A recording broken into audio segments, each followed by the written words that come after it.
যত ধরনের অশ্লীল কাজ, গুনাহের কাজ, এইগুলা থেকে বাঁচা, হারাম খাদ্য থেকে বাঁচা, সুদ খাওয়া থেকে বাঁচা, ঘুষ খাওয়া থেকে বাঁচা, হারাম কথা থেকে বাঁচা, মিথ্যা কথা থেকে বাঁচা। রাসূলুল্লাহ সাল্লাল্লাহু আলাইহি সাল্লাম বলেন, তুমি হারাম থেকে বাঁচো, মানুষের মধ্যে সবচাইতে শ্রেষ্ঠ আবেদ হয়ে যাবা, আল্লাহর শ্রেষ্ঠ ইবাদত গুজার বান্দা হয়ে যাবে হারাম থেকে বাঁচলে। আমি এখানে যারা আছেন আপনাদেরকে যদি বলি, কারা কারা আগামী 24 ঘন্টায় 100 রাকাত নফল নামাজ পড়ে একটা মোটর সাইকেল উপহার নেবেন? আশা করি সবার হাত উঠবে যে 24 ঘন্টায় 100 রাকাত নফল নামাজ পড়া এটা কোনো ব্যাপার না। মোটর সাইকেল যারা চালাইতে পারে না ওরাও হাত তুলবে, সাইকেলটা পুরস্কার পেয়ে বিক্রি করে দিবে, সমস্যা কি? সাথে সাথে যদি আমি বলি আগামী 24 ঘন্টা একটা গুনাও কেউ করবেন না, একটা সগীরা গুনাহ কবিরা গুনাও কেউ করবেন না। আনফরচুনেটলি সবার হাতগুলা উঠবে না, কারণ হাত উঠানোর আগেই যখন টেনশনে আসবে আমি যে সুদের সাথে জড়িয়ে আছি, আমি হাতটা উঠাই কিভাবে। আরেকজন হাত উঠানোর আগে চিন্তা আসবে আগামীকালই তো অমুকের সাথে জমি ব্যাপারে একটা লেনদেন করবো, সেখানে আমি একটা ধান্দামি করে 2-4 লাখ টাকা খামু, এটা তো আগামীকালই করবো, তো আমি কেমনে হাত তুলব? এইভাবে অনেকগুলা হাত উঠবে না কেন? প্রত্যেকের টেনশনে এসে যাবে যে আমি যদিও 5 ওয়াক্ত নামাজ পড়ি, আমি ইবাদত বন্দিহি করি, কিন্তু আমি তো অসংখ্য অগণিত পাপের মধ্যে অলরেডি জড়িয়ে আছি, আমি কিভাবে হাত তুলবো যে 24 ঘন্টা গুনাহ করবো না? তাহলে 24 ঘন্টা নফল ইবাদত কেউ করবে, হাজারো মানুষের হাত উঠে যাবে। আর যদি বলেন 24 ঘন্টা গুনাহমুক্ত থাকতে হবে, তাহলে দেখবেন অসংখ্য অগণিত হাত উঠতে কষ্ট হচ্ছে, কারণ এই লোক সুদ খায়, এই লোক ঘুষ খায়, এই লোক অন্যায়ের মধ্যে জড়িয়ে আছে, কিভাবে হাতটা উঠাবে? সারাক্ষণ একটা ইলেকট্রনিক যন্ত্রণার মাধ্যমে একটু পর পর জানতে অজান্তে স্বেচ্ছায় অনিচ্ছায় গুনাহের মধ্যে লিপ্ত হয়, হাত উঠাইতে বড় মুশকিল হচ্ছে, কারণ তার শিডিউল আছে যে আগামীকাল এই এই নাটক সিনেমাগুলা দেখবে, হাতটা উঠাবে কিভাবে বলে? এই জন্য হাত উঠানো বড় মুশকিল যে গুনাহ করব না। রাসূলুল্লাহ সাল্লাল্লাহু আলাইহি সাল্লাম বলেন, ইত্তাকিল মাহারিমা তাকুন আবাদান নাস, হারাম থেকে বাঁচো, মানুষের মধ্যে সবচাইতে শ্রেষ্ঠ আবেদ হয়ে যাবা, কারণ হারাম থেকে বাঁচা বড় কঠিন, বড় মুশকিল। আর কেউ যদি এই মুশকিল কাজটা করতে পারে, আল্লাহর খাতায় সে শ্রেষ্ঠ আবেদ হিসাবে গণ্য। 2 নাম্বার, ওয়ারদ বিমা কাসামাল্লাহু লাকা তাকুন আগনান নাস, আল্লাহ তোমার জন্য যা ফয়সালা করেছেন এতে তুমি খুশি থাকো, মানুষের মধ্যে সবচাইতে স্বনির্ভর বান্দা হয়ে যাবা, সবচাইতে ধনী মানুষ হয়ে যাবা। আল্লাহ যা ফয়সালা করেছেন এটা মেনে নাও, তুমি সবচেয়ে ধনী মানুষ হয়ে যাবা। 3 নাম্বার, ওয়া আহসিন ইলা জারিকা তাকুন মুমিনা, তুমি প্রতিবেশীর সাথে উত্তম আচরণ করো, খাঁটি মুমিন হয়ে যাবা। আমি গাড়ি থেকে নামার পর এখানে যারা যারা আমারে দেখছে সবাই মোটামুটি সালাম দিচ্ছে, অনেকে এখান থেকে উঠাও সালাম দিছে, অনেক মুরব্বীরা। কিন্তু এখানে অনেকে আছেন যারা গত 10 বছর আপনার প্রতিবেশীরই সালাম দেননি। হুজুরে আসছে, হুজুরে সবাই সালাম দিতেছে, প্রতিবেশীকে 10 বছর 5 বছর হয়ে গেছে সালাম দেনা, এর কি সালাম দেবো? এত আমগো পাশের ঘরের আব্দুর রহিম, আমাদের পাশের ঘরেই থাকে ইউসুফ মিয়া, এর কি সালাম দেবো? আব্দুর রহিম ভাই, হ্যাঁ ওটা তো আমাকে, আমার ভাতিজা লাগে, আপনি ভাতিজা সালাম দিবেন না? আহা, তো আমার ঘরের পাশেই থাকে, তো সালাম দিছেননি, আমার ভাতিজা তো সালাম দেন। অথচ রাসূলুল্লাহ সাল্লাল্লাহু আলাইহি সাল্লাম বলেন, প্রতিবেশীর হক আদায় করো, প্রতিনিয়ত সালামের মাধ্যমে হলেও প্রতিবেশীর হক আদায় করো।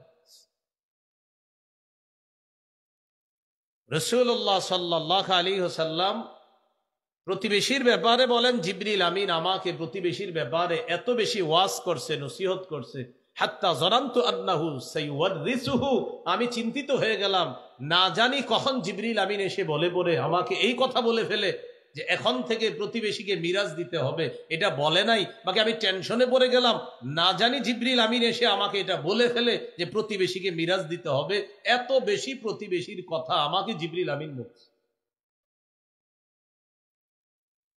এই জন্য রাসূলুল্লাহ সাল্লাল্লাহু আলাইহি সাল্লাম বলেন, গোস্ত যখন রান্না করো ঝোল বাড়ায়া রান্না করো। কেন? প্রতিবেশীর নাকে তোমার গোস্তের ঘ্রাণ যাবে, আমার একজন উম্মত গোস্তের ঝোলের ঘ্রাণ পাবে আর গোস্ত না খেয়ে কষ্ট পাবে, আমি নবী তো এটা সহ্য করতে পারি না, ঝোলটা একটু বাড়ায় দাও। গোস্ত যদি না পাঠাইতে পারো অন্তত ঝোল পাঠায়া দিও, যেন ঝোল দিয়ে ভিজিয়ে ভাত রুটিটা খাইতে পারে, তুমি ঝোল পাঠায়া দিও। আর যদি বলো পাঠাবা না, তাহলে এমন ভাবে তুমি ইলিশ মাছ আর গরুর গোস্ত রান্না করো যেন গ্রান বাহিরে না যায়, লুকিয়ে লুকিয়ে খাও। তো আমার উম্মত তোমার গ্রান নিবে আর সে খাবে না, এটা তো আমি তোমাকে বলতে পারি না। তুমি ঝোল বাড়াও, আমার উম্মতকে কষ্ট দিও না।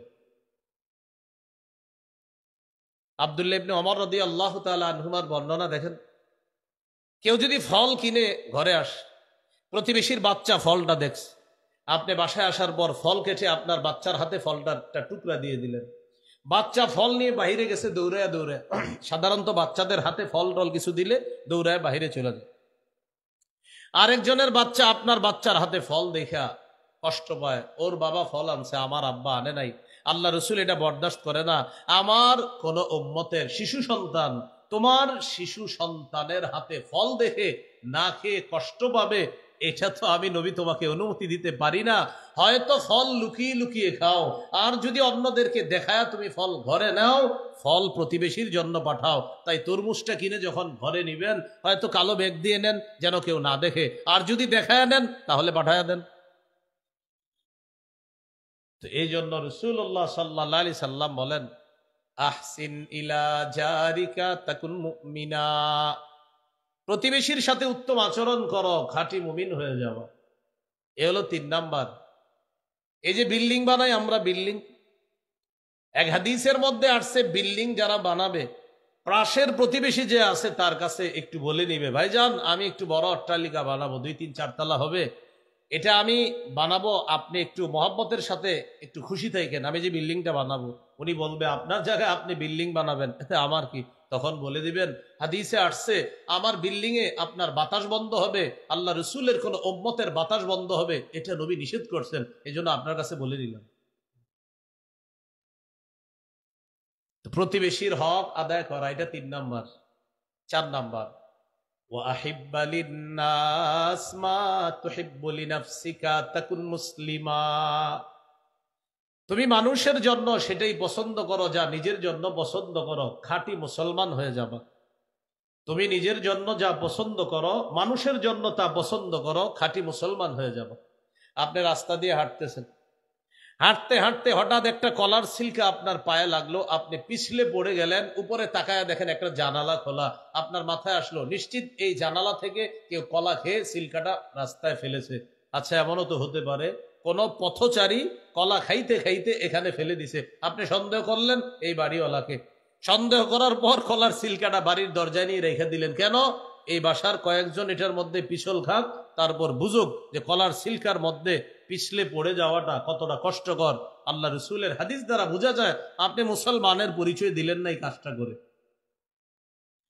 পায়ের মধ্যে ইটের টুকরা লাগছে, ছাদে তাকায় দেখে এক বাসায় কাজ হইতেছে, টেনশন, এই বাসার থেকে ইটের টুকরাটা পড়ছে, আচ্ছা আমার পায়ে পড়ছে না, এখন ইটের টুকরা সুন্দর মতো নিয়ে দরজায় রেখে দিচ্ছে যেন ওই বাড়ির মানুষগুলার পায়ের মধ্যে ইটের টুকরা বিদ্ধ হয়ে তারা কষ্ট পায়।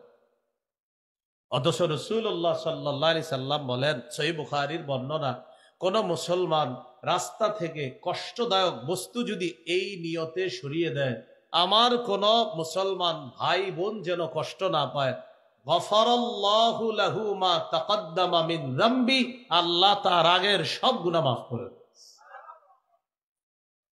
তো 4 নাম্বার, ওয়া আহিব্বা লিন্নাস মা তুহিব্বু লিনাফসিকা তাকুন মুসলিমা, নিজের জন্য যা পছন্দ করো মানুষের জন্য সেটা পছন্দ করবা, খাঁটি মুসলমান হয়ে যাবা। 5 নাম্বার, ওয়ালা তুকসিরিদ দিহকা ফাইন্না কাসরাতাদ দিহকি তুমিতুল কলবা, বেশি হাসবা না, বেশি হাসি অন্তরকে মৃত বানিয়ে দেয়। আমি 5টা আবার বলি আপনাদেরকে। 1 নাম্বার, হারাম থেকে বাঁচো, শ্রেষ্ঠ আবেদ হয়ে যাবা। 2 নাম্বার, আল্লাহ তোমার জন্য যা ফয়সালা করেছেন, বরাদ্দ করেছেন, খুশি থাকো, শ্রেষ্ঠ ধনী হয়ে যাবা। 3 নাম্বার, প্রতিবেশীর সাথে উত্তম আচরণ করো, খাঁটি মুমিন হয়ে যাবা। 4 নাম্বার, নিজের জন্য যা পছন্দ করো অপরের জন্য সেটা পছন্দ করবা, খাঁটি মুসলমান হয়ে যাবা। 5 নাম্বার, বেশি হাসবা না, বেশি হাসি অন্তর মৃত বানিয়ে দেয়। আল্লাহ আমাদেরকে এই গুরুত্বপূর্ণ 5টা নসিহত আমরা গ্রহণ করে যেন আমল করতে পারি, আল্লাহ তৌফিক দান করেন। এগুলো আজকের 4 নাম্বার আলোচনা। আমি আবার বলছি, 1 নাম্বার আল্লাহর হুকুম, নগদ পাপগুলা ছেড়ে দাও। 2 নাম্বার আল্লাহর নিষেধ, নতুন করে পাপের কাছে যেও না। 3 নাম্বার কবিরা গুনাহ ছেড়ে দাও, আমি আল্লাহ সগীরা গুনাহ মাফ করব। 4 নাম্বার রসুল সাল্লাল্লাহু আলাইহি সাল্লাম বলেন, হারাম থেকে বাঁচো, আল্লাহর শ্রেষ্ঠ আবেদ হয়ে যাবা। আল্লাহ আমাদেরকে সমস্ত প্রকার হারাম থেকে বাঁচার তৌফিক দান করেন। 5 নাম্বার গুরুত্বপূর্ণ কথা, এটা আমার সাথে একটু বলেন।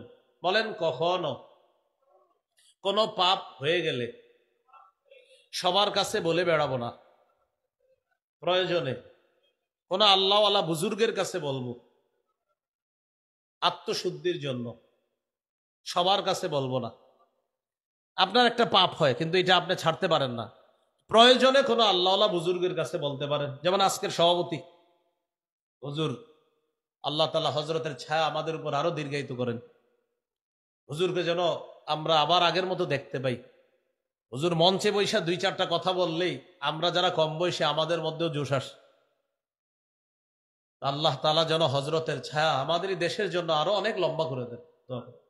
তো হুজুরের মতো এই জাতীয় বুজুর্গ যারা আছেন, ওলামায়ে কেরাম, তাদের কাছে আপনি পার্সোনাল কোনো পাপের বিষয় বলতে পারেন, পার্সোনাল ভাবে, সবাইকে না। হুজুর আমার তো একটা পাপ হয়ে যায়, আমি ছাড়তে পারতেছি না, কি করব। এটা শুধুমাত্র কোনো আল্লাহওয়ালা বুজুর্গের কাছে একান্ত ব্যক্তিগতভাবে বলতে পারবেন, সবার কাছে না। যদি সবার কাছে বলে বেড়ান, নবীজি বলেন আমার উম্মতের সকল পাপীকে আল্লাহ মাফ করবে, এটা আমার আশা, তারা তওবা করবে, মাফ করবে। তবে যারা পাপ প্রকাশ করে বলে বেড়ায় তাদেরকে আল্লাহ মাফ করবে না, এটা নবী বললেন। বুখারীর বর্ণনা, قال رسول الله صلى الله عليه وسلم كل امتي معافى الا المجاهرين। রাসূলুল্লাহ সাল্লাল্লাহু আলাইহি সাল্লাম বলেন, আমার উম্মতের সকলকে ক্ষমা করে দেওয়া হবে, তাদেরকে ক্ষমা করা হবে না যারা গুনাহ প্রকাশ করে। এবার আল্লাহ রসুল বলেন গুনাহ কিভাবে প্রকাশ করে, দেখেন মিলে কিনা। নবী বলেন আমার উম্মতের অনেকে রাতের বেলা পাপ করে, সকাল হওয়ার পর তার এই পাপটার উপরে আল্লাহ একটা পর্দা ফেলে রাখছিলেন। ওয়াকাদ সাতারাহুল্লাহ, আল্লাহ তার এই পাপের উপরে একটা পর্দা ফেলে রাখছে, রাতে পাপ করছে। এখন সকালবেলা বন্ধুদের কাছে বলে বেড়ায়, আমিলতুল বারিহাতা কাযা ওয়া কাযা, আমি রাতে এই পাপ করছি, নাউজুবিল্লাহ। বন্ধুদের কাছে বলে বেড়ায় আমি কালকে এই নাটক দেখছি, এই সিনেমা, ফেসবুকে স্ট্যাটাস দেয় এই নাটকটার আমার এই অভিমত। ডিয়ার ফ্রেন্ডস, তোমাদের কি অভিমত? প্রত্যেকে তার অভিমত গুলা ব্যক্ত করো। কি সুন্দর ডিজিটাল পদ্ধতির গুনাহ। নাটক দেখে আবার লিখতেছে যে আমি এটা উপভোগ করলাম, তোমরা কেমন উপভোগ করছো বলো।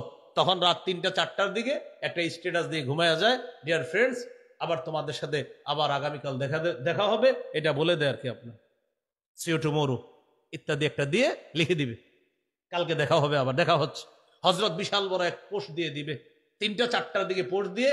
আমরা যারা ইসলামী মাইন্ডের আমাদেরকে নসিহত করে, হুজুররা যদি এইভাবে চলে তাহলে আশা করি ইসলামী হুকুমত কায়েম হবে। এরকম একটা স্ট্যাটাস দিয়ে 4টা বাজে ঘুমায়া গেছে আর বন্ধুদের কাছে দোয়া চাইছে। ফজরও পড়ে নাই, সকাল 10টার দিকে উঠছে। উনি আমাদেরকে হুজুরদেরকে ইসলামের রূপরেখা শিখেছে। উনি খুব টেনশনে আছে, চিন্তিত আছে বিষয়গুলা নিয়ে। একক তো নামাজও পড়ে না, আলেম ওলামাদেরকে এসে শিখায় যে এইভাবে চলতে হবে। এটা শিখায়া ওই ফজর না পড়ছে কেন, ওই যে টেনশনে যে হুজুর আসলে কাজগুলো ঠিক মতো হইতেছে না, এই জন্য উনি টেনশনে ফজর পড়ে না, জোহর পড়ে না, আসর পড়ে না। উনি তো আমাদেরকে নিয়ে টেনশনে আছে। তো পাপ ফেসবুকে এখন বলে বেড়ায়। আমার বয়স্ক যারা আছেন, আমার বয়সী যারা ছোট বড় আছে, পায়ে ধরি হাতে ধরি, পাপ হয়ে গেলে ক্ষমা চান, এটা বলে বেড়ায় না। বলে তো বেড়ায়, ফেসবুকে দিয়ে বেড়ায়। ফেসবুকে দেওয়া মানে পুরো দুনিয়ারে আপনি জানায় দিন, সাক্ষী রেখে ফেললেন। আল্লাহর রাস্তে এই কাজ ভবিষ্যতে আর করেন না। ফেসবুকে যারা এই জাতীয় লেখা লিখে ফেলেছেন ডিলিট করে দেন, তাড়াতাড়ি রিমুভ করেন, এটা সরিয়ে ফেলেন। সাক্ষী কারে বানাইতেছেন আপনি? সহিহ মুসলিমের বর্ণনা, কিয়ামতের ময়দানে কোন কোন পাপীকে আল্লাহ পর্দার আড়ালে নিয়ে বলবেন, আতারিফু যামবা কাযা ওয়া কাযা, আচ্ছা তুমি কি এই পাপ করছো? ওই বান্দা স্বীকার করবে, হ্যাঁ আল্লাহ আমি এই পাপ করছি। আল্লাহ তাআলা পর্দার আড়ালে বলবেন, বান্দা তোমার কিছু ভালো কাজ আছে, এই কাজগুলোর কারণে আমি আল্লাহ তোমার ডান হাতে আমলনামা দিয়ে দিলাম, পর্দার আড়ালেই তোমাকে মাফ করে দিলাম, পাপগুলাও গোপন করে রাখলাম, আমি প্রকাশ করব না কারো কাছে, যাও ডান হাতে আমলনামা। তা আমরা তো দুনিয়াতেই প্রকাশ করে দিচ্ছি, সেখানে আর কি গোপন থাকবে? এখানেই তো সবাইকে বলে দিচ্ছি। তাহলে ভাইয়া কি শিখলাম আমরা? ভাইজান সবাই বলি তো 5 নাম্বার, পাপ হয়ে গেলে পাপটা সবার কাছে বলে বেড়াবো না। হ্যাঁ, একান্ত কোনো আল্লাহওয়ালা বুজুর্গের কাছে এই নিয়তে বলা যাবে যেন তিনি আমাকে কোনো সবক দেন এই পাপ থেকে বেঁচে থাকার জন্য। এ হলো 5 নাম্বার কথা। 6 নাম্বার কথা, এটা আমার সাথে একটু বলি। বলেন, আজকে থেকে যে কোনো পাপকে পাহাড়ের মতো মনে করব। আমি মনে করব আমার উপর একটা পাহাড়, এই পাহাড় আমার উপর পড়বে, আমি ধ্বংস হয়ে যাব। তাহলে আজকে থেকে যে কোনো একটা পাপ মনে করব পাহাড়, এই পাহাড় আমাকে ধ্বংস করে দিবে। এটা আমার কথা না, সহিহ বুখারীর বর্ণনা, আব্দুল্লাহ ইবনে মাসউদ রাদিয়াল্লাহু তাআলা আনহুর বর্ণনা। তিনি বলেন, ইন্নাল আবদাল মুমিনা ইয়ারা যুনুবাহু কাআন্নাহু কাঈদুন তাহতা জাবালিন ইয়াখাফু আন ইয়াকা আলাইহি। মুমিন বান্দা গুনাহকে মনে করবে পাহাড়, এই পাহাড়ের নিচে সে বসা, আর এই পাহাড় তার উপরে পড়বে, সে ধ্বংস হয়ে যাবে। তো মুমিন বান্দা মনে করবে সে একটা গুনাহকে, যে আমার উপর পাহাড়, আমি পাহাড়ের নিচে বসা, এই পাহাড় পড়বে, আমি ধ্বংস। আর পাপাচার, ওয়া ইন্নাল ফাজিরা ইয়ারা যুনুবাহু কাযুবাবিন মাররা আলা আনফিহি। পাপাচার গুনাহকে মনে করবে মাছির মতো। মাছি কি? নাকের সামনে দিয়ে যায় আর আসে, এই যে কোনো ব্যাপার না, কোনো ব্যাপার না। খুব মন দিয়ে শোনেন, আজকে ফজর বললেন আপনি, এখানে যারা আছেন আপনাদের মাঝে অনেকে আছেন এক ওয়াক্ত নামাজও ছুটে না, মাশাআল্লাহ। হঠাৎ একদিন আপনার কোনো কারণে একটা নামাজ ছুটে গেছে, আপনার এত পেরেশানি, চেহারাটা পুরো মলিন কালো হয়ে গেছে, মানুষ ভাবতেছে আপনি না জানি কয়েক কোটি টাকার সম্পদ লস করছেন, তো আসল কথাটা জানে না। সবাই কৌতূহল নিয়ে জিজ্ঞাসা করলো, ভাই তোমার সমস্যা কি বলো তো, সারাদিন তোমার মনটা খারাপ, আপনি যেই নামাজটা ছুটে গেছে কাজাও করে ফেলছেন, কিন্তু আপনার মন খারাপ যাচ্ছে না। তো সবাই বলতেছে, কি ভাই কোনো সমস্যা, ব্যবসায় লস খাইছো কোটি টাকা? তখন চোখের পানি ছেড়ে দিয়ে বলতেছে, ভাই আমার গত 10 বছর 15 বছর এক ওয়াক্ত নামাজ কাজা হয় নাই, আজকে হঠাৎ শয়তানের ধোঁকায় বা কোনো কারণে আমার এক ওয়াক্ত নামাজ কাজা হয়ে গেছে, এই জন্য আমার মনটা এত খারাপ। ইমানদারের হালাত হবে এমন, তার এক ওয়াক্ত নামাজ ছুটে গেল। আর পাপাচারের নামাজের পর নামাজ ছুটবে, বলবেন নামাজ পড়লা না, পড়ি নাই তো কি হয়েছে, কালকে পড়ুন। এই ফজর বললি না কেন, কি হয়েছে, পড়িনি। হ্যাঁ, ফজর পড়স না, পড়িনি, কালকে পড়ুন। কালকেও জিজ্ঞাসা করছেন, কি তুই না ফজর পড়বি, পড়ি নাই তো কি হয়েছে, কালকে পড়ুন। মানে ইমানদারের কাছে মনে হবে পাহাড়, পাপাচারের কাছে মনে হবে কি মাছি, হয়েছে পড়ি নেই তো কি হয়েছে, বললে বললাম, না বললে নাই, এরকমটা ভাবসাব। বলে ইমানদার গুনাহকে মনে করবে পাহাড়, পাপাচার গুনাহকে মনে করবে মাছি। আপনি দুঃখজনক হলেও সত্য কথা, এমন মুসলমান পাবেন যারার কাছে নামাজের বিষয়টা এমন, মন চাইলে মাঝে মাঝে পড়ি, মন চাইলে মাঝে মাঝে পড়ি না, অর্থাৎ আমার মন চাইলে আমি পড়বো, আমার মন চাইলে আমি পড়বো না, মানে মাছি। আল্লাহ হেফাজত করে। বলেন, নামাজ কি মন চাইলে পড়া, না পড়তেই হবে? আল্লাহ আমাদেরকে কথাগুলা বোঝার তৌফিক দান করেন। এই হলো আপনার 6 নাম্বার কথা। 7 নাম্বার কথা, এই যে আজকের সভাপতি সাহেব আল্লামা শাহ আব্দুল হামিদ পীর সাহেব, মধুপুরের পীর সাহেব হুজুরে পীর সাহেব মনে করি আমরা কেন বলেন তো? আপনারা সাধারণ জনগণ যারা আছেন, আপনাদেরকে জিজ্ঞাসা করলে হয়তো বলবেন হুজুরে অনেক তাহাজ্জুদ পড়ে, এই কারণে, এটাই বলবেন। কিন্তু কোনো আলেমদেরকে জিজ্ঞাসা যদি করেন যে আচ্ছা, আপনি বাংলাদেশের বড় বড় পীর সাহেবদেরকে, আপনারা কোনো আলেম যদি অন্য কাউকে পীর মনে করে, তো আলেমকে জিজ্ঞাসা করবেন যে আপনারা এই দেশের হক্কানি পীরদেরকে কি বলে পীর বুঝেন? তখন আলেমদের জবাব হবে, অমুকরে আমরা পীর মনে করি এ কারণে তিনি পাপ করে না, তিনি গুনাহ করে না, এ কারণে তাকে পীর মনে করি। কেউ বলবে না তিনি অনেক তাহাজ্জুদ পড়ে, এটা বলবে না। আলেমরা বলবে তিনি গুনাহ থেকে বাঁচে, এজন্য তিনি আল্লাহর ওলি। হাসান বসরি রহমতুল্লাহ আলাইহির নাম শুনছেন? তিনি বলেন, মা আবাদাল আবিদুনা বিশাইইন আফযালা মিন তারকি মা নাহাহুমুল্লাহু আন। আল্লাহর ওলিদের জীবনের শ্রেষ্ঠ ইবাদত হলো গুনাহ না করা। আল্লাহর ওলিদের জীবনের শ্রেষ্ঠ ইবাদত গুনাহ না করা। তাহলে বলেন তো, জবাব দেন, আল্লাহর ওলিদের জীবনের শ্রেষ্ঠ ইবাদত কি? গুনাহ না করা। আল্লাহর ওলিদের জীবনের শ্রেষ্ঠ ইবাদত গুনাহ না করা। আর আমাদের দেশে ওলি পাইছি, এই রমজানেও পাওয়া গেছে। রমজানে অনেক অলি, মানে নাম ধরছে অলি, এই অলি রোজা রাখে না। জিজ্ঞাসা করছে সাংবাদিক, রোজা রাখেন না কেন? আমার পেটে অনেক পোকামাকড় আছে, এটা আল্লাহর সৃষ্টি, আমি রোজা না রাখলে তারা কষ্ট পাবে, এই জন্য হ্যাঁ রোজা রাখে না। ও হ্যাঁ রোজা রাখলে উনি রোজা রাখলে ওই পোকামাকড়রা খাদ্য পাবে না। আল্লাহর সৃষ্টির কষ্ট দিয়ে কি জান্নাত পাওয়া যাবে? এই জন্য আমার পেটে যে মাখলুক গুলো আছে এগুলার কষ্ট দিতে চাই না, তাই আমি রোজা রাখি না, না হয় রোজা রাখতাম। মানে রোজা রাখলে পেটের ওই ছোট্ট পোকামাকড় কষ্ট পাবে, এই জন্য হ্যাঁ রোজা রাখে না। কি ডিজিটাল সিস্টেমের পীর! উনি পীর, ওনার মুরিদ, উনি পীর, ওনার কি আছে? মুরিদ। চিন্তা করছেন আপনি? এই জাতীয় কথা বলে যারা, এর মুরিদ আছে। তো উনি রোজা রাখে না কেন? পেটে যে মাখলুক গুলা আছে এরা কষ্ট পাবে, আমি যদি রোজা রাখি এই কষ্ট পাবে, এই জন্য হ্যাঁ রোজা রাখে না। যারা কষ্ট, আল্লাহর মাখলুক কষ্ট দিয়ে কি জান্নাতে যাওয়া যাবে? চিন্তা করছেন নি? হেও তো পীর, হেও দাবি করে পীর। তাহলে আমরা আজকে একটা পীর হওয়ার শ্রেষ্ঠ একটা সুন্দর নিয়ম শিখে ফেলছি। বলেন তো কি? আল্লাহর ওলি খাঁটি পীর সে গুনাহ করে না, যে পাপ থেকে বাঁচে, যে হারাম থেকে বাঁচে, যে সে আল্লাহর ওলি। এখানে আপনারা অনেকে আছেন হারাম থেকে বাঁচেন, পাপ থেকে বাঁচেন, যাদেরকে আমরা চিনি না, জানি না, আল্লাহর খাতায় সে ওলি। সুবহানাল্লাহ। আল্লাহর খাতায় সে ওলি, পাপ করে না, সে গুনাহ করে না, সে হারাম করে না, সে ওলি। এই গেল 7 নাম্বার কথা। আজকের আলোচনার এটা হলো প্রথম অংশ। দ্বিতীয় অংশটা গুরুত্বপূর্ণ, আমি প্রথম অংশটা আবার বলি।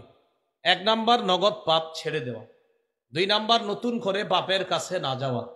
3 নাম্বার কবিরা গুনাহ থেকে বাঁচা, আল্লাহ সগীরা গুনাহ মাফ করে দিবে। 4 নাম্বার আল্লাহর শ্রেষ্ঠ আবেদ হওয়ার উপায়, হারাম কাজ ছেড়ে দেওয়া।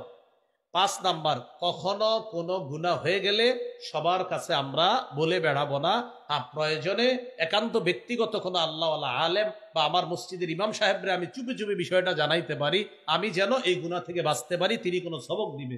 6 নাম্বার যে কোনো গুনাহকে ইমানদার জানি কিসের মতো মনে করবে? পাহাড়ের মতো। আর পাপাচার কি মনে করবে? মাছির মতো। 7 নাম্বার বলেন তো আল্লাহর ওলিদের জীবনের শ্রেষ্ঠ আমল কোনটা? মাশাআল্লাহ। এই হলো 7টা কথা।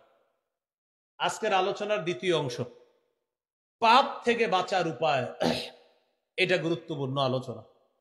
পাপ থেকে বাঁচার 12টা উপায় বলবো আমি ইনশাল্লাহ সংক্ষেপে, বাস এরপর আলোচনাটা শেষ হয়ে যাবে। গরমকালে, রাতও ছোট, এত রাত হওয়া উচিত না, আসলে 11টার মধ্যে আলোচনা শেষ হয়ে যাওয়া উচিত ছিল এখন, যাই হোক। পাপ থেকে বাঁচার 12টা উপায় আমি সংক্ষেপে বলতেছি, ইনশাল্লাহ শেষ হয়ে যাবে। 1 নাম্বার উপায়, আখেরাতের ফিকির তৈরি করা। বলেন তো কি করা? আখেরাতের ফিকির আনা আপনার মধ্যে। যেমন আমি আপনারা চলেন আজকে কিছুক্ষণের জন্য আমরা আখেরাতের ফিকির আনি এইভাবে। এখন বাজে ঠিক আমার ঘড়িতে 11টা 34। আমি আগামীকাল 11টা 34 দুনিয়াতে থাকবো কিনা কোনো নিশ্চয়তা নেই। আচ্ছা, আমি আগামীকাল 11টা 34 দুনিয়াতে থাকবো না, যদি না থাকি কি হবে? কি হবে? আমাকে আত্মীয় স্বজন কবরে রেখে আসবে। আচ্ছা, তারা কবরে রেখে চলে আসবে, হ্যাঁ চলে আসবে। তখন কি হবে?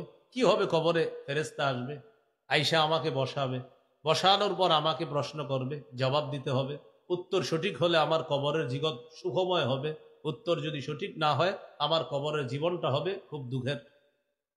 এই চিন্তা আনলাম যে আসলেই তো সত্য, আমি তো আগামীকাল 11টা 34 দুনিয়াতে না থাকতে পারি, এটার একদম সত্য কথা। আল্লাহ চাইলে কিছুক্ষণের মধ্যে আমাকে দুনিয়া থেকে বিদায় করে নিতে পারেন। আচ্ছা, আমি আগামীকাল যখন আমার আত্মীয় স্বজন আমাকে কবরে রেখে আসবে, রেখে আসার পর ওরা কি আমাকে ভুলে যাবে? এই 3 দিন একটু আপনার নিয়ে কথাবার্তা বলবে, তাও আপনার ঘরের মানুষগুলা বলবে। 3-4 দিন পর আপনার গেঞ্জিটা, আপনার লুঙ্গিটা, এটা নিয়ে একটু আলোচনা হবে। এই 3-4-5-7 দিনের মধ্যে আপনার ঘরের লোকেরা সবাই যার যার কাজে লেগে যাবে।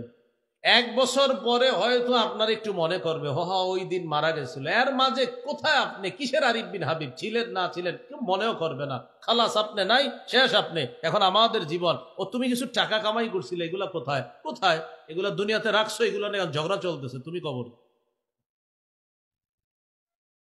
এগুলো আখেরাতের ফিকির তৈরি করা। রাসূলুল্লাহ সাল্লাল্লাহু আলাইহি সাল্লাম বলেন, আচ্ছা সাহাবীরা বলো তো, তোমাদের কাছে ওয়ারিসের সম্পদ বেশি প্রিয় না তোমাদের সম্পদ বেশি প্রিয়? বুঝেন, ওয়ারিসের সম্পদ আর আমার সম্পদ কোনটা বেশি প্রিয়? সাহাবীরা বললেন, হুজুর প্রত্যেকের কাছে নিজের সম্পদই বেশি প্রিয়, কারণ ওয়ারিস তো হবে সে মারা যাওয়ার পরে, মারা যাওয়ার আগে তো ওয়ারিস হয় না, অতএব আমাদের সম্পদ আমাদের কাছে প্রিয়। নবীজি বললেন, আসলে প্রিয়? সাহাবীরা বললেন, হ্যাঁ। নবী বললেন, তাহলে সম্পদ ভালোভাবে কামাই করো নিজেরটা। এবার আল্লাহ রসুল বললেন, তোমার সম্পদ হলো আমল। ওয়ারিসের সম্পদ হলো তোমার মাল। নবী বললেন তোমার সম্পদ আমল।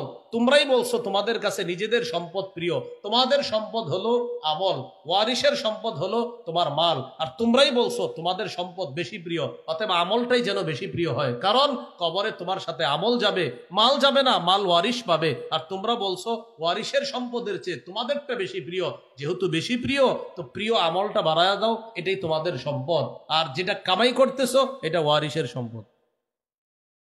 তাহলে আপনারা বলেন তো আমার সম্পদ আমার কাছে বেশি প্রিয় না ওয়ারিসেরটা? বলেন তো আমারটা। এখন আমি মরে যাওয়ার পরে সম্পদ আমার সাথে আছে না ওয়ারিসের কাছে? তাহলে আমার সাথে কবরে যাবে সম্পদ না আমল? তো নবীজি বলেন তোমার সম্পদ আমল, ওয়ারিসের সম্পদ মাল। তোমার সম্পদ আমল, ওয়ারিসের সম্পদ মাল, অতএব আমলটা সুন্দর করো, এটাই কবরে তোমার সাথে। এই হলো আখেরাতের ফিকির তৈরি করা। এইভাবে করতে পারবো তো ইনশাআল্লাহ? আরো এইভাবে চিন্তা করতে পারেন। আচ্ছা, এখানে যারা আপনারা আছেন, মনে করেন আমরা জেনে ফেললাম যে আগামী 24 ঘন্টার মধ্যে মৃত্যু হবে, ডাক্তার জানাইছে ক্যান্সারের রোগী 24 ঘন্টার মধ্যে মৃত্যু হয়ে যেতে পারে, শরীর ড্যামেজ হয়ে যাবে, আস্তে আস্তে আপনি মৃত্যুবরণ করবেন, সর্বোচ্চ 24 ঘন্টা বেঁচে থাকতে পারেন, আমাদের কাছে এটা মনে হচ্ছে, বাকিটা আল্লাহ জানে, এটা ডাক্তার বলে দিলেন। তার এই 24টা ঘন্টা কেমন কাটবে বলেন তো?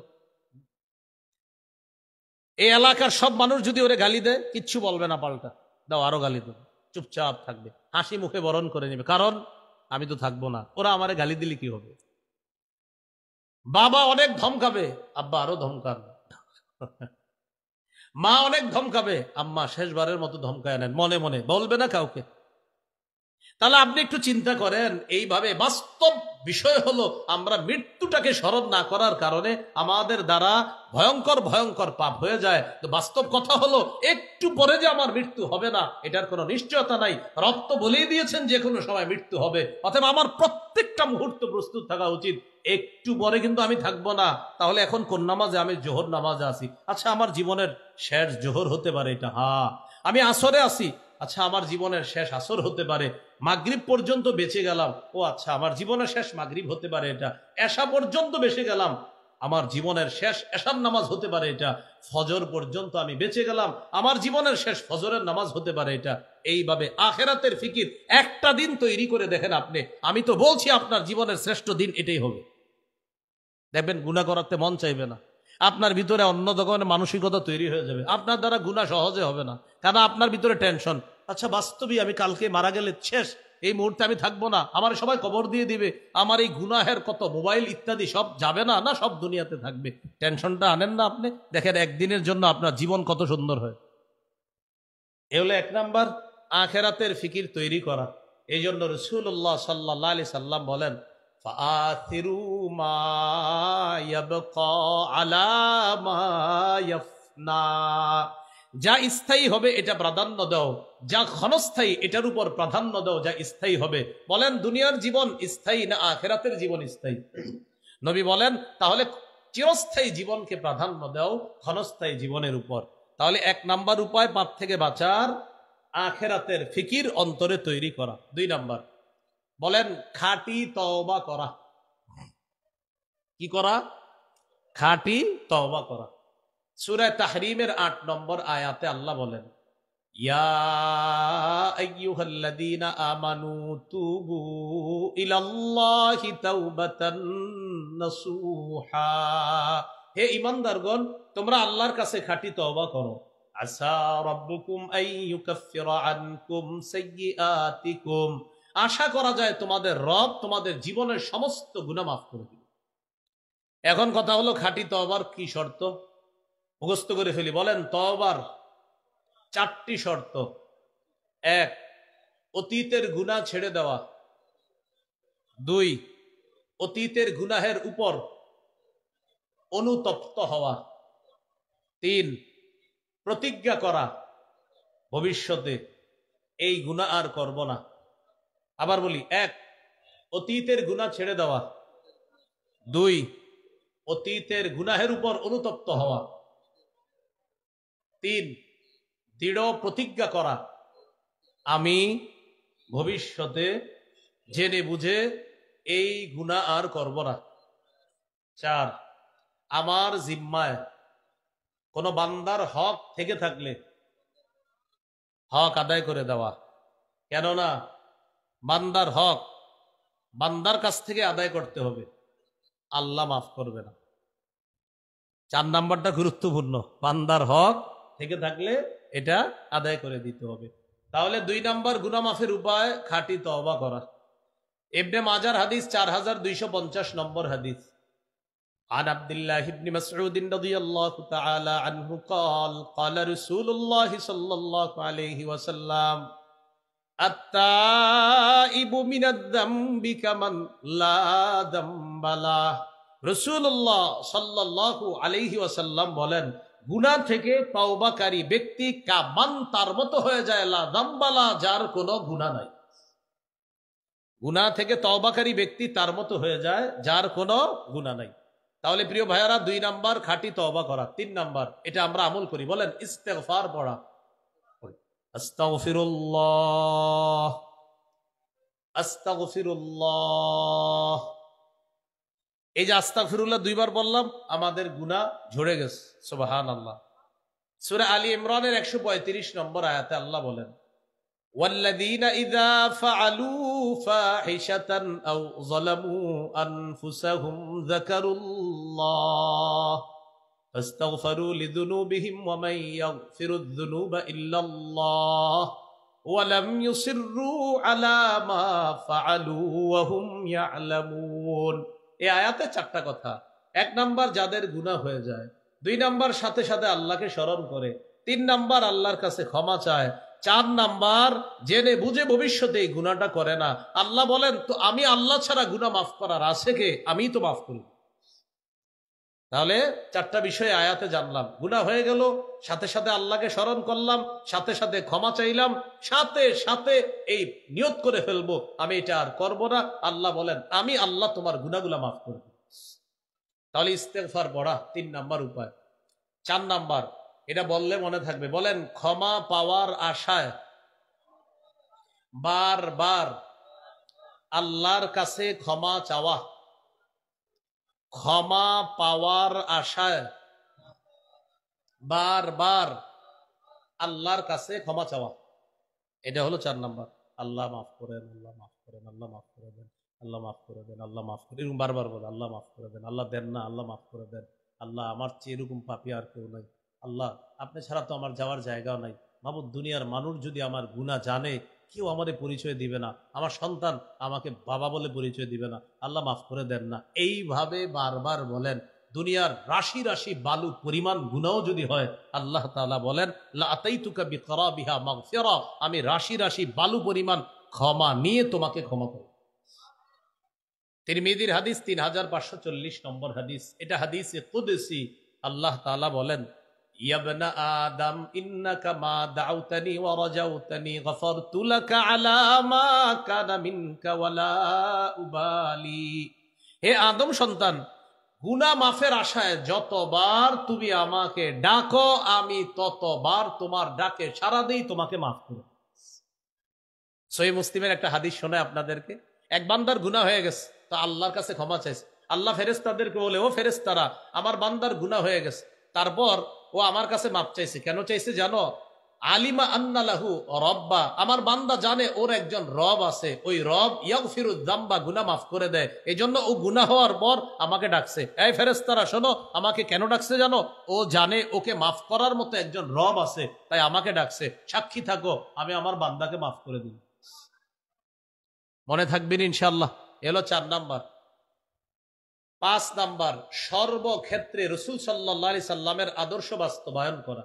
এটা বলেন, বলেন ব্যক্তি জীবন, পারিবারিক জীবন, সামাজিক জীবন, অর্থনৈতিক জীবন, রাষ্ট্রীয় জীবন, আন্তর্জাতিক জীবন, সর্বক্ষেত্রে রাসূলুল্লাহ সাল্লাল্লাহু আলাইহি ওয়াসাল্লামের আদর্শ বাস্তবায়ন করা। মেসওয়াকের কথাও বলতে হবে, বলেন জিহাদের কথাও বলতে হবে। মিম্বরে বসে মেসওয়াকের ফজিলত আলোচনা করতে হবে, তরবারির ফজিলত আলোচনা করতে হবে, রাষ্ট্রে ইসলাম কায়েমের রূপরেখা বলতে হবে, এজন্য বলেন, এজন্য আমাদের দেশে কেয়ামতের আগে আর যেন কোন নারী শাসক না হয়, এই দোয়া আল্লাহর কাছে করব। কি শাসক না হয়? কিসের আগে? আর সবাই বলেন কিসের আগে? আরো জোরে বলেন। এই মুহূর্তে মন থেকে দোয়া করি, বলেন আল্লাহ কিয়ামতের আগে এই গজব আর চাপায়া দিয়েন না। আমাদের দেশে নারী শাসক নামক গজব আর চাপায়া দিয়েন না। এই দোয়া করতে হবে। রাসূলুল্লাহ সাল্লাল্লাহু আলাইহি সাল্লাম বলেছেন, বুখারীর বর্ণনা, লা ইউফলিহা কওমুন ওয়াল্লাহু আমরাহুম ইমরাআ, ওই জাতি কিছুতেই সফল হবে না যে জাতি তাদের নেতৃত্বে কোনো নারীকে বসায় দেয়। এরপরেও যদি আপনাদের কারো মনে এই মুহূর্তে আসে, হুজুর এটা আপনি কেমন বললেন, আমরা তো আবারও নারী চাই, সমস্যা নাই, একটা পোস্টার বানাইবেন, লিখবেন আগামীতে আবারও নারী শাসক চাই, বলদের মতো সারা জীবন হতভাগা থাকতে চাই, এভাবে একটা পোস্টার বানাবেন, সমস্যা নাই, আপনি বানায়েন যে আগামীতে আবারও নারী শাসক